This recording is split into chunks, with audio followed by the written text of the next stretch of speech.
बच्चों हमारा क्वेश्चन है next question NEET chemistry Aakash captain name is coordination compound and question हमारा क्या है दैट इज 13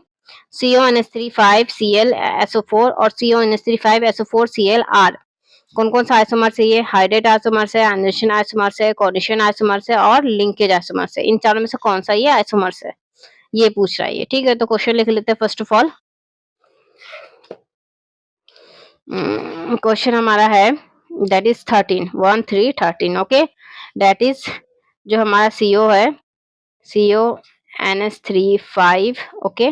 एंड ClSO4 और एंड CONH3 5SO4 Cl ठीक है अब ये पूछा कौन कौन सा आइसोमर्स है first second third and fourth okay hydrate isomers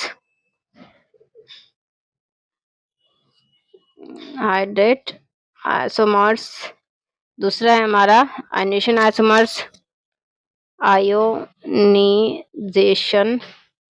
isomers third हमारा कोऑर्डिनेशन आइसोमर्स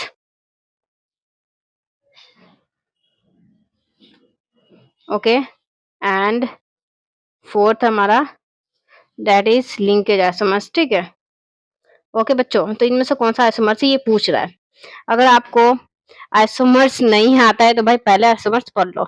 ठीक है आइसोमर्स क्या होते हैं कि एक स्ट्रक्चर के बहुत सारे एक कंपाउंड के बहुत सारे स्ट्रक्चर अलग अलग हो सकते हैं पॉसिबल स्ट्रक्चर बना सकते हैं उसे आइसोमर्स कहते हैं या तो उसका फॉर्मूला सेम होगा मतलब फॉर्मूला अगर दो कंपाउंड का सेम है तो आइसोमर्स हुआ दो कंपाउंड अगर उसका स्ट्रक्चर सेम फॉर्मूला एक ही है स्ट्रक्चर बहुत सारे बन चुके हैं तो उसको भी हम क्या कह सकते हैं आइसोमर्स कह सकते हैं ठीक है मतलब सेम फॉर्मूला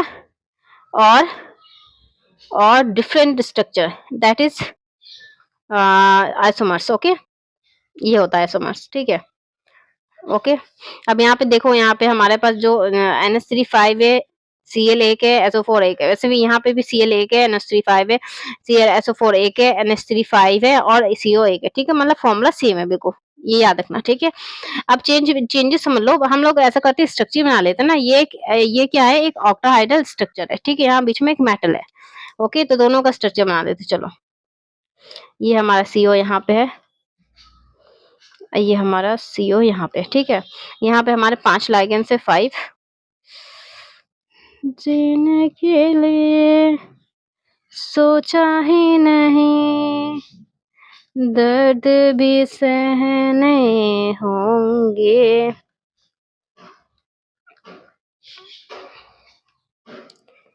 तेरे बिना जिंदगी से कोई शिकवा तो नहीं शिकवा नहीं देखो भाई यहाँ पे हमारा एक मेटल कोबाल्ट है ठीक है अब हमारे पास कितने लाइगेंड्स है NH3 भाई ये कोऑर्डिनेशन जो स्फीयर के अंदर है ना वही कॉम्प्लेक्स कंपाउंड मतलब जो इस टाइप का एक कॉम्प्लेक्स कंपाउंड बनता है ना देखो यहाँ पे 2 लाइगेंड्स है और यहाँ 4 लाइगेंड्स 6 लाइगेंड्स का ऑक्टाहेड्रल तो ये जो कॉम्प्लेक्स कंपाउंड बनता है ना बच्चों वो कोऑर्डिनेशन स्फीयर का अंदर वाला ही बनाता है अपने दिमाग में ही डाल देना ठीक है तो ये हमारा NH3 1 NH3 2 NH3 3 NH3 4 NH3 और 5 NH3 5 NH3 तो है ही यहाँ पे उसका कुछ नहीं कर सकते और दूसरा क्या है हमारे पे कोऑर्डिनेशन पर Cl है यहाँ पे हमारे कितना है 5 NH3 है 1 NH3 2 NH3 3 NH3 4 NH3 5 NH3 और यहाँ पे हमारा क्या है SO4 है ओके अब यहाँ पे देखो यहाँ पे बाहर इसके क्या है SO4 यहाँ पे बाहर क्या है Cl है ये मतलब ये प्लस का होता है ये कोऑर्डिनेशन कंपाउंड पूरा का पूरा कॉम्प्लेक्स क्या है प्लस का है तो Cl माइनस का मतलब ये पूरा कॉम्प्लेक्स कंपाउंड इसको 1 इलेक्ट्रॉन दे रहा है ये 1 इलेक्ट्रॉन यहाँ पे ये पूरा का पूरा SO4 2 माइनस यहाँ पूरा का पूरा कॉम्प्लेक्स कंपाउंड कितने इलेक्ट्रॉन दे रहा है 2 और यहाँ SO4 कितना इलेक्ट्रॉन ले रहा है 2 इलेक्ट्रॉन ले रहा है तो यहाँ पे क्या चेंज हुआ आयंस देखो यहाँ पे कॉम्प्लेक्स कंपाउंड कितना दे रहा है 2 यहाँ पे कितना दे रहा है 1 सब कुछ सेम है भाई, देख तुम लोग देख लो ना, फॉर्मूला सेम लिखा है सब, मतलब कुछ भी चेंजेस नहीं किया, ऐसा नहीं कि एक नया एक्स्ट्रा फॉर्मूला इसमें डाल दिया या नया आइटम डाल दिया, नहीं सब सेम है। यहाँ पे सिर्फ हम लोगों ने Cl को बाहर निकाल दिया और SO4 को अंदर डाला, तो इसमें आयंस में क्या हो गया, चेंज हो गया। यहाँ पे जब यहाँ पे SO4 था तो यहाँ पे कितने आयन थे,